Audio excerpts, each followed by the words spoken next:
చెప్పండి రేణు గారు, మీకు జరిగిన దారుణమైన అన్యాయం గురించి పోలీసులతో చెప్పకుండా ఎన్ఎన్టీవీ ఛానల్లోనే మాట్లాడాలని ఎందుకు అనుకున్నారు? భయం వేసిందండి. ఆయనకున్న పేరు పరపతి వాడి నన్ను నా బిడ్డని ఏదైనా చేస్తాడేమో అని భయం వేసింది. భయపడకండి, మీకు న్యాయం జరిగే వరకు మా ఎన్ఎన్టీవీ ఛానల్ మీతో కలిసి పోరాడుతుంది. చెప్పండి. నన్నెవడో మోసం చేసి పారిపోయాడని అందరితో అబద్ధం చెప్పాను, కానీ వీడు బ్రహ్మకు నాకు పుట్టిన బిడ్డ.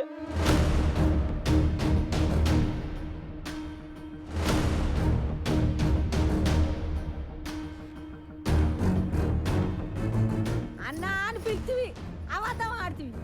నిన్ను ఎత్తుకపోయి ఎత్తుకోటకు పెట్ట నేను నరికేయ్యా. ఇది నీ ప్లానా జయదేవ్ ప్లానా? నాకు టీఆర్పీ కావాలి, వాళ్ళకి పొలిటికల్ ప్రాఫిట్ కావాలి. సో ఎవరి ప్లాన్ అయితే ఏంటి? అందరి ముందు అన్నయ్య అని పిలవమనేవాడు.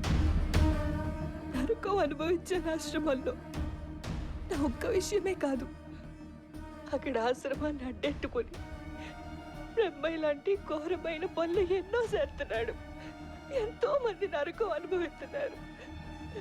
దయచేసి నాకు నా బిడ్డకి రక్షణ కల్పించండి, న్యాయం చేయండి. ఇదండి రేణుకుకి జరిగిన అన్యాయం. పెద్ద మనుషులు ముసుగుల్లో ఉంటూ వాళ్ళు చేసే ఘోరాలు వింటుంటే ఈ సమాజం ఎటువైపు వెళ్తుందా అనిపిస్తుంది. ఇలాంటి వారికి శిక్ష పడేంత వరకు ఎన్ఎన్టీవీ పోరాటం ఆగదు. ఈ విషయం మొదలుకూడదు. ఈ రాష్ట్రంలో ఏ ఆడపిల్లకి అన్యాయం జరిగినా పోరాటం చేయడానికి మన సత్తా పార్టీ ఉందని మర్చిపోవద్దు.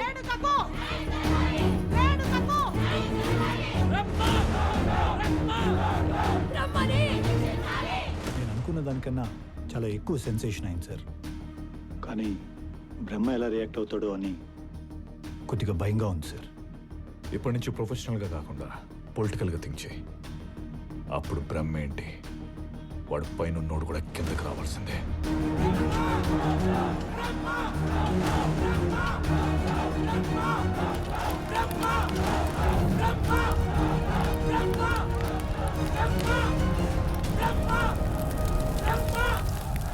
ఇది బ్రహ్మ అరెస్ట్ వారెంట్ మేడం, కానీ ఆయన మీ పార్టీలో ముఖ్యమైన నేత.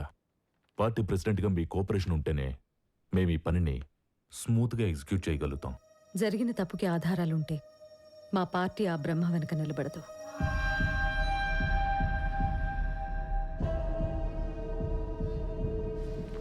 ఏమిటి బ్రహ్మ ఈ అన్యాయం? పొగర కోసం ఇంతలా దిగజారిపోవాలా?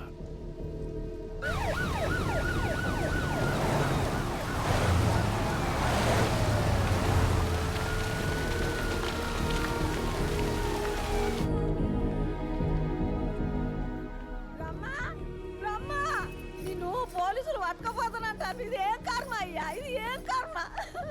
అవ్వా నువ్వు గాబరా పడమాకే. నువ్వు పిల్లల్ని ఆశ్రమాన్ని బాగా చూసుకో. నేను ఇలా వెళ్ళి అలా వచ్చేస్తాను కదా. హలో, ఇలా వెళ్ళి అలా వచ్చేయడానికి అది అతిథి గృహం కాదు సార్, కారాగార గృహం. లే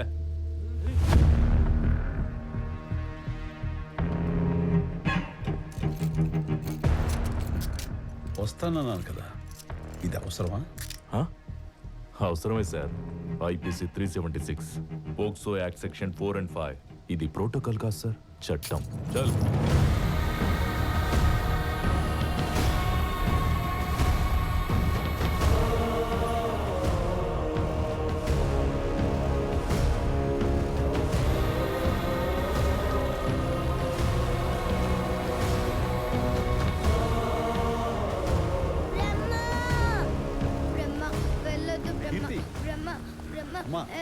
నేను ఎక్కడికి వెళ్ళట్లేదురా, వెంటనే వచ్చేస్తాగా. అంకుల్ అంకుల్ ప్లీజ్ అంకుల్, మా బ్రహ్మను వదిలేయండి అంకుల్. ఊరుకోమ్మా. ప్లీజ్ అంకుల్, అరే వదిలే. మా బ్రహ్మను తీసుకెళ్ళదు అంకుల్. మా బ్రహ్మను వదిలేయండి అంకుల్. వద్దన్నావా? ప్లీజ్ అంకుల్ వదిలేయండి అంకుల్. బ్రహ్మ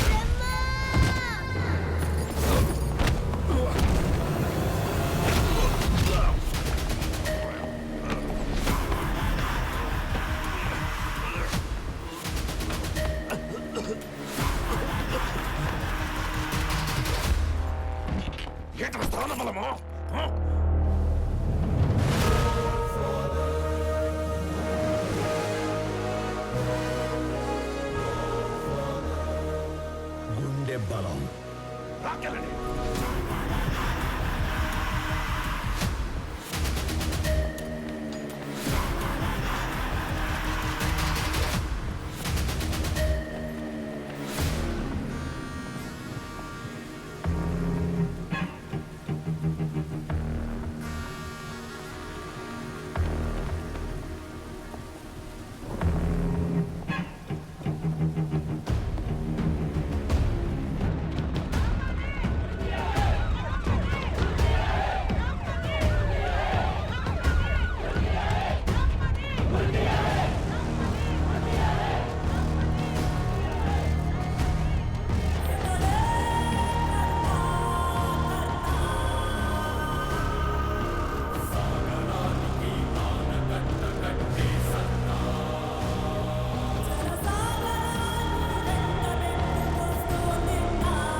సార్ ఈ cell sir.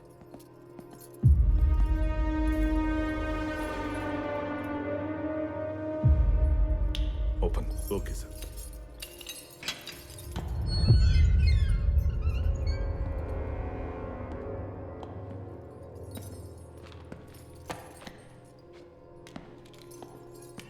Brahma Brahma Brahma. Road ఎక్కితే ముందో కాన్వాయ్, వెనకాల కాన్వాయ్. జనాల్లోకి వెళ్తే అన్నాను తోపు, అన్నాను తురుమని. అరుపులు, గోలలు, కేకలు. ఇప్పుడేవి? My experiments with truth, Mohandas Karamchand Gandhi. ఒక పంచి, ఈ ఎక్స్పీరియన్స్తో నువ్వు కూడా బుక్ రాయి. ఆ బుక్ పేరు my results with truth by బ్రహ్మ.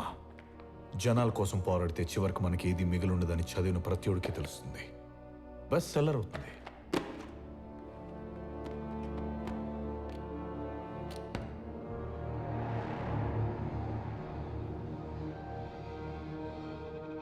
ఏదైనా ఫీల్ అవు బ్రహ్మ. కోపము, భయము.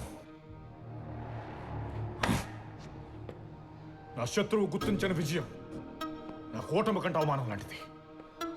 నిన్ను ఇక్కడ కూర్చోబెట్టి ఆల్రెడీ వార్ నేను వన్ సైడ్ విన్నాను బ్రహ్మ. నిన్ను పూజించిన జనమే నీ కటోడుకు పెట్రోల్ పోసి తగలబెడుతున్నారు. I pity you. All right, all right. ఇంత ఫాలోయింగ్ ఉన్న మనం ఒక జెంట్లమెన్ అగ్రిమెంట్కి వద్దాం. నీ దగ్గర ఉన్న 40 మంది ఎమ్మెల్యేని 4 మంచి మాటలు చెప్పి నా దగ్గర పంపించు. జనాలు, ఆశయాలు, అభ్యుదయ భావాలంటూ అర్థం లేని మాటలు మాట్లాడి వాళ్ళని కన్ఫ్యూజ్ చేయకు. నువ్వు కన్ఫ్యూజ్ అవ్వకు. వాళ్ళందరి సపోర్ట్తో సీఎంగా ప్రమాణ స్వీకారం చేసిన మరుక్షణం బ్యాండ్ మేళాలతో ధూమ్ధామ్గా నేను బయటికి తీసుకొస్తాను. డీల్.